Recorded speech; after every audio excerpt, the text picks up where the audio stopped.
On a hike to the Sunset Trail in Kennecott Park, I made sure I hiked with a number of stops along the way to enjoy nature.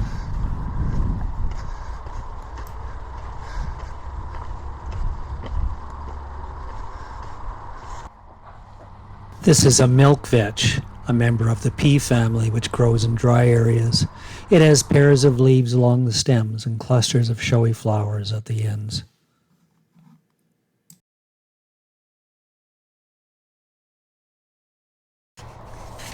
An easy-to-identify flower is yellow salsify. It's a biennial plant that produces pale yellow flowers in spring. In summer, feathery bristles form.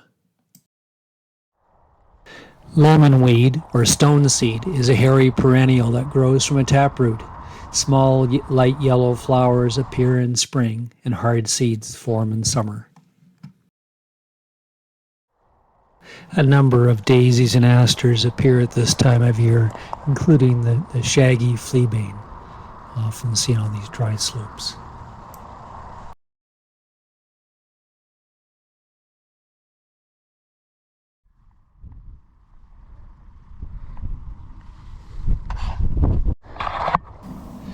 Silverleaf phacelia grows from a woody base. It has silvery bristly leaves and whitish flowers with long stamens. It can be found on the driest rocky slopes.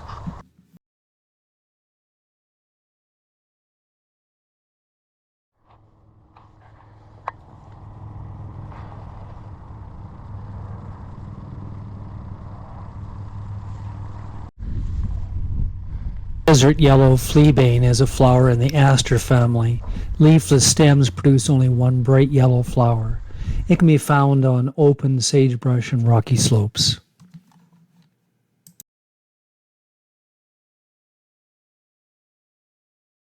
Death camas looks like an onion when it first emerges, but all parts of the plant are highly poisonous. Livestock are killed every year from consuming the plant.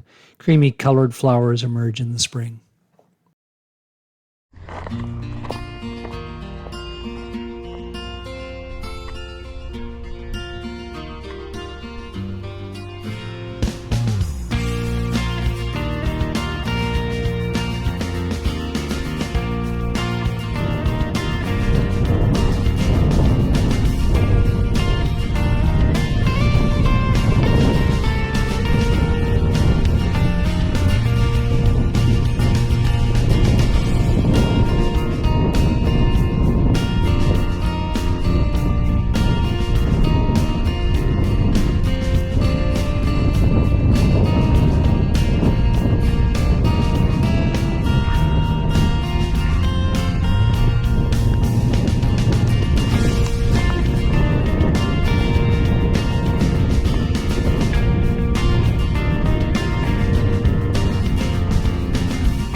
Wax currant is a deciduous shrub that grows in dry regions. It has pinkish small flowers in spring and produces red berries in the summer.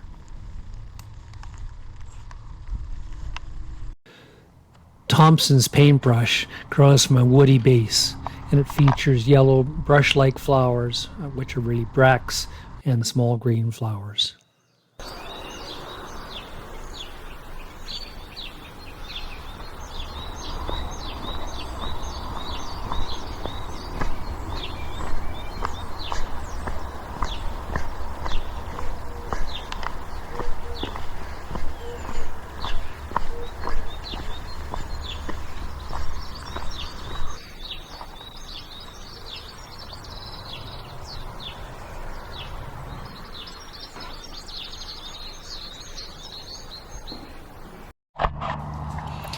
This is narrow-leaved desert parsley. It has yellow clusters of umbrella-like flowers at the ends of the stems. It's an edible plant used by First Nations peoples of the area. Upland larkspur is another perennial that's easy to spot with its blue to violet flowers. It's also toxic to humans.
Clustered broom rape is a parasitic perennial that grows in dry areas, often on sagebrush slopes.